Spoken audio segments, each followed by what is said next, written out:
Hello guys, welcome to all of you. अभी कल के समाचार में हमने आप लोगों को बताया था कि बिहार शिक्षक भर्ती में बिहार सरकार ने डोमिसाइल को लागू करने की बात कह दी है और उसी से संबंधित आज एक प्रेस वार्ता हुई है जो पुरानी नियमावली और संशोधित नियमावली के बात रखी गई है। यानी जो शिक्षक भर्ती है उसमें क्या बदलाव किए गए हैं या जो भी बिहार में भर्तियां होनी हैं उसके परिप्रेक्ष्य में क्या बात बोला गया है, ठीक है। उसके आंकड़ों को लेकर हम लोग बात करने वाले हैं, है ना। यानी बिहार में जितनी भी अब भर्तियां होंगी वो इसी नियमावली से होने वाली है, ठीक है। तो यहाँ पर एक आंकड़ा लिया गया है कि 100 रिक्त पदों के हिसाब से ही ये गणना करके बताया जा रहा है कि मान लीजिए जो हमारी भर्ती है वो केवल 100 सीटों पर हो रही है, उसके हिसाब से, ठीक है। सीट बढ़ेंगे तो उसी उतना ही परसेंटेज आपका बढ़ता जाएगा। यानी कि 2023 की जो नियमावली है उसके परिप्रेक्ष्य में क्या बोला गया था कि जो आरक्षित है वो कितना है, 60% सीट है। यानी कि जो रिजर्व कैटेगरी वाली सीटें हैं वो थी कितनी, 60%। तो बचा कितना, 40% जो है अनरिजर्व, ठीक है।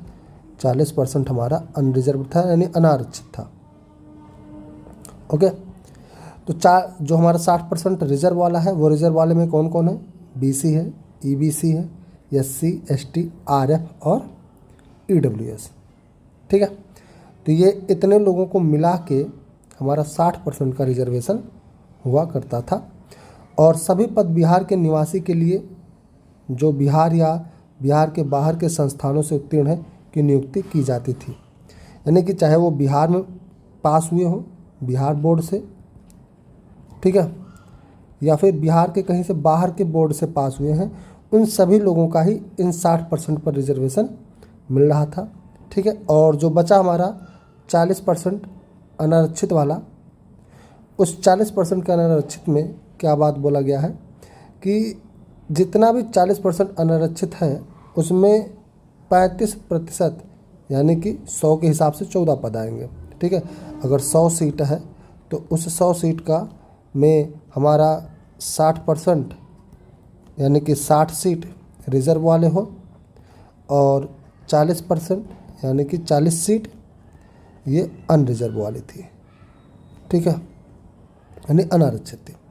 इस 40 जो सीट है यानी 40% में से 35% महिला आरक्षण को मिलता था,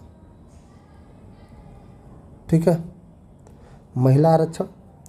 बाकी यहाँ पर भी आपका जो अलग अलग कैटेगरी है इन सभी कैटेगरी में भी 35% महिला को मिलता था, ठीक है। महिला आरक्षण यहाँ पर हुआ करता था 35% का। तो हम जनरल वाले की बात करें तो जनरल वाले में क्या बोला गया जाता था 2023 की नियमावली से कि 35% यानी 40 पद यदि हमारे पास थे तो इन 40 पदों में से 35% यानी कि 14 पद महिला आरक्षण होता था, ठीक है, महिला आरक्षित, ठीक है। तो 40 में से 14 पद निकल गए, बचे कितने, बच रहे हैं हमारे पास 26 पद, ठीक है। शेष कितना रह गया, शेष पद हो गए 26। इन 26 पद को किससे भरा जाता था, जो कि पूरे के पूरे 26 पद होते थे वो किससे भरे जाते थे, ये अनारक्षित है, ध्यान रखिएगा, अनारक्षित है 26 पद। ये अनारक्षित पद जो है हमारा चाहे बिहार का निवासी हो, बिहार निवासी हो या फिर कहीं बाहर अन्य राज्य का हो, ठीक है। यानी कि पद बिहार या बिहार के निवासी के लिए खुला था, ठीक है, ओके, सभी के लिए पूरा ओपन था, है ना। तो ये बात पहले की नियमावली में थी। अब इसको थोड़ा सा संशोधित कर दिया गया है और संशोधित करके क्या बोला गया है उस पर एक बार चर्चा कर लेते हैं कि अब हमारे नियमावली में क्या संशोधन होके आया है, ठीक है। तो अब जो संशोधित नियमावली है 2025 के परिप्रेक्ष्य में क्या बात बोला जा रहा है कि 60% जो है हमारा आरक्षित सीट है और 40% अनारक्षित सीट है। ये तो वही आंकड़े हैं, ठीक है, कि आरक्षण वाला 60% है और अनारक्षित वाले वो 60% है। अब जो आरक्षित 60% यानी कि 60 पद 100 सीट के हिसाब से आंकड़ा लिया गया है, ठीक। ये आंकड़े किसके हिसाब से बताया जा रहा है? 100 सीट। ठीक है, 100 सीट के हिसाब से जो 60% है, 60% में 60 सीट, वो 60 के 60 सीट में, ठीक है, बिहार के निवासी के लिए है। देखिए ध्यान दीजिएगा, ये जो भी आरक्षण है ये बोल दिया गया है आरक्षण सिर्फ बिहार निवासी के लिए। ठीक है, जो भी आरक्षण है वो किसके लिए है? बिहार निवासियों के लिए है। ओके, यानी बिहार के बाहर के राज्य के जो निवासी हैं उनको नहीं मिलेगा। और इस बिहार के निवासी में भी दो तरीके के स्टूडेंट होंगे। एक जिन्होंने शैक्षणिक कार्य बिहार से किया है, ठीक है, यानी कि कुछ ऐसे होंगे जिन्होंने अपना शैक्षणिक कार्य कहाँ से किया है? बिहार में रह के किया है। और कुछ ऐसे होंगे जिन्होंने अपना शैक्षणिक कार्य कहाँ से किया है? बिहार के बाहर से या अन्य राज्य बोल दिया जाए।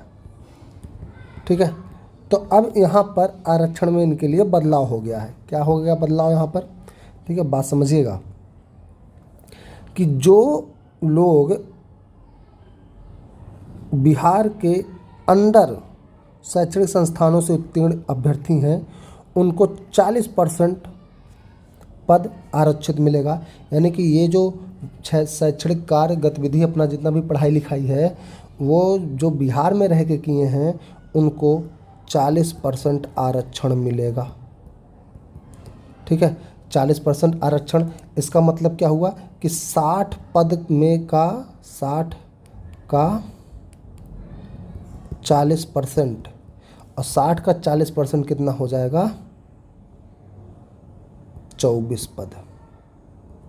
ठीक है, 24 पद हमारा बिहार के सरकार के द्वारा जो स्कूल का कार्य किए हैं या अपना एजुकेशन लिए हैं बिहार गवर्नमेंट से, उनके लिए आरक्षित हो गया है।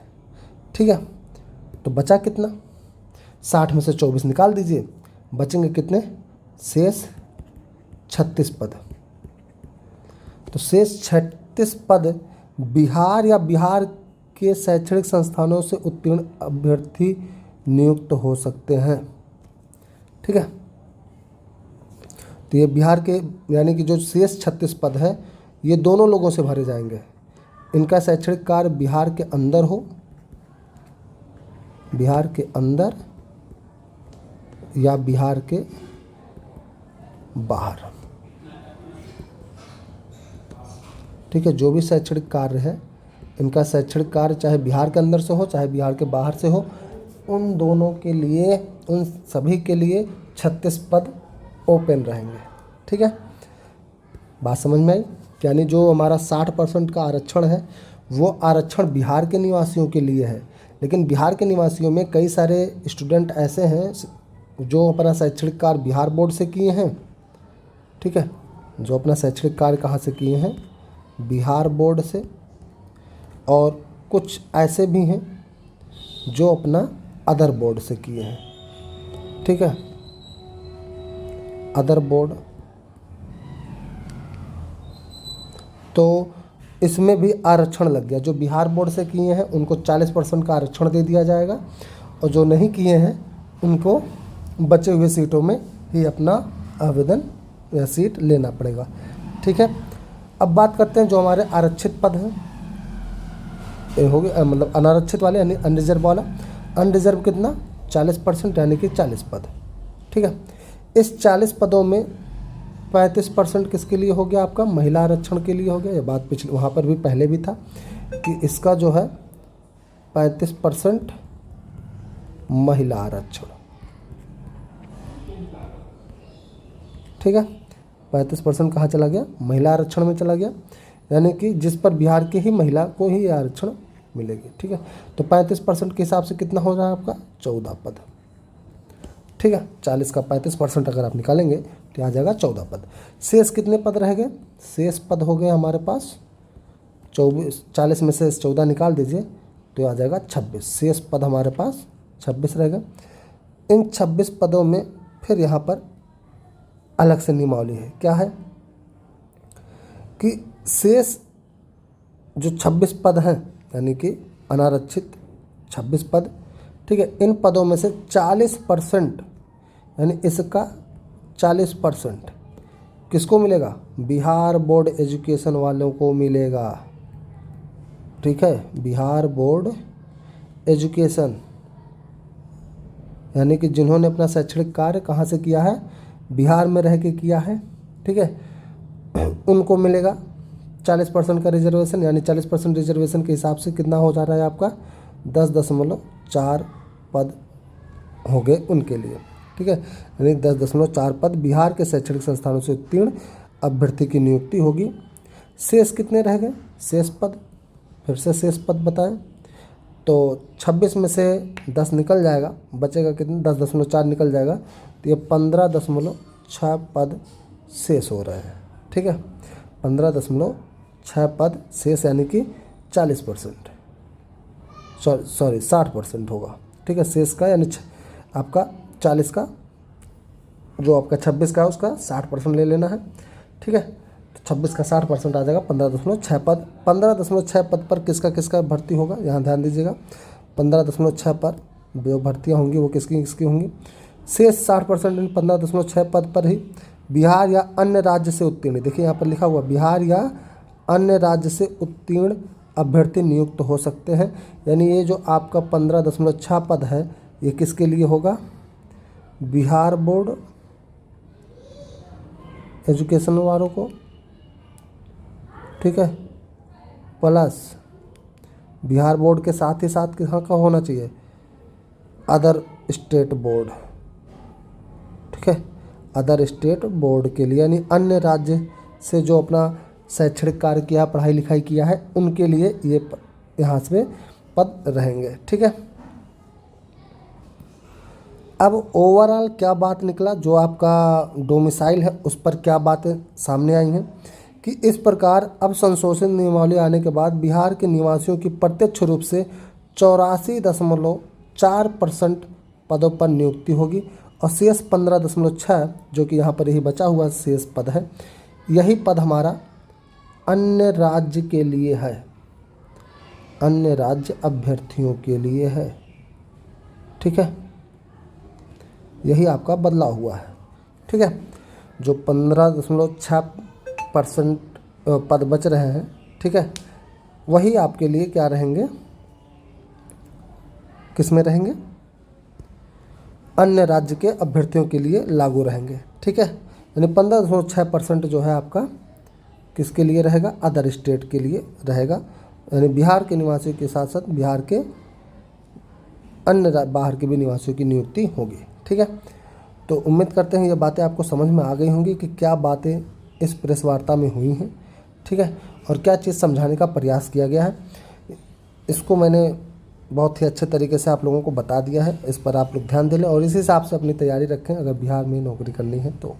ठीक है, बाकी आपको कुछ अगर नहीं समझ में आया तो आप कमेंट करके पूछ लें, आपको समझा दिया जाएगा। ठीक है, आगे के अपडेट्स के लिए आप चैनल को सब्सक्राइब कर लें और लाइक शेयर करना ज़रूर। ठीक है, मिलते हैं अपने नेक्स्ट वीडियोज़ में, तब तक के लिए हैव ए गुड डे।